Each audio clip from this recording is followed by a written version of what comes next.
Je te partage aujourd'hui ce qu'une maman m'a partagé. Vous vous souvenez de la parole de Jésus qui dit « Une maman qui enfante est dans la douleur et dans la souffrance. Mais quand l'enfant est né, elle oublie sa souffrance à cause de cette petite vie toute nouvelle, toute belle qu'elle a dans ses bras, qu'elle allaite, qu'elle a joie d'embrasser cet enfant qui lui est donné par Dieu. » Alors, la maman, elle m'a raconté que elle a fait un lien entre la souffrance et la joie, la souffrance et l'utilité aussi de la souffrance. Je te partage un peu ce qu'elle m'écrit. Elle dit qu'elle a compris l'utilité de la souffrance, elle a appris des leçons qu'elle a pu ensuite extrapoler dans sa propre vie. Elle dit que les souffrances de l'enfantement ont cet extraordinaire pouvoir de pousser l'enfant des ténèbres à la lumière. En effet, quand le petit enfant est dans le sein de sa maman, il fait noir. Il ressent la présence, mais il fait noir. Il l'a pas encore vu, il n'y a pas de visage au papa, aux mamans, la fratrie. Alors, quand il est poussé par les douleurs de l'enfantement, que la maman ressent.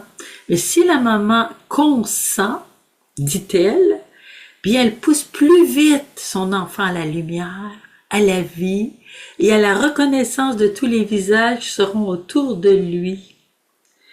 Mais si je me contracte, dit-elle, en refusant cette douleur, je l'empêche d'être efficace.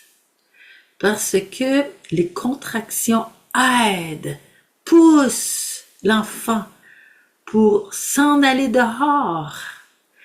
Et si la maman se contracte, refuse, a peur, panique devant cette douleur, bien, elle perd son utilité, elle ralentit le rythme de la naissance.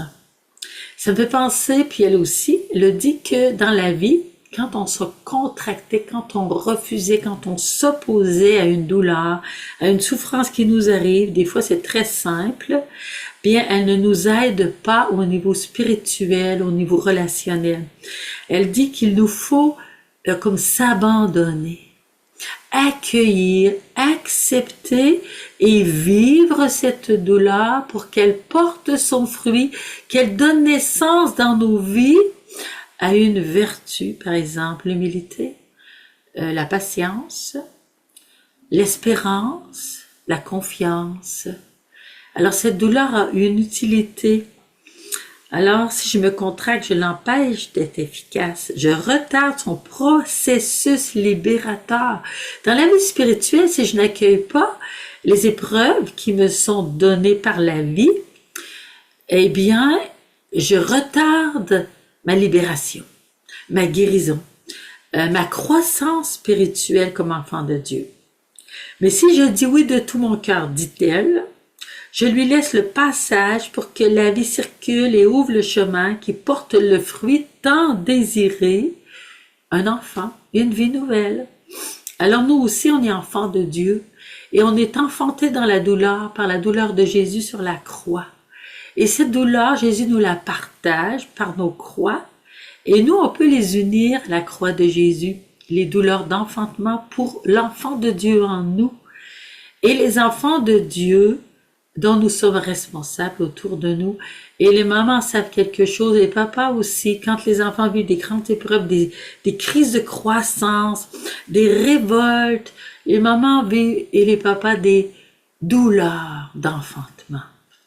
Alors accueillons nos douleurs, par exemple dans des moments d'abaissement, de détachement, comme de silence de nous-mêmes, silence de soi pour que la vie arrive. Alors participons à ce processus que Dieu a mis en marche pour que les enfants de Dieu naissent, en commençant par les enfants de la chair, c'est-à-dire humainement, et ensuite les enfants de l'esprit, les enfants de Dieu, qui vont toujours naître à partir de la croix où est donné l'Esprit Saint. Esprit Saint nous donne vie à partir de la croix. Donc ne refusons pas, ne nous contractons pas, ne nous choquons pas devant la douleur. Mais ayons cette écoute, Seigneur, qu'est-ce que tu veux me dire? Seigneur, dans cette croissance que tu veux en moi, tu veux me faire participer à la vie. Puis toi, tu as donné la vie sur la croix et donne-moi la grâce de l'accepter.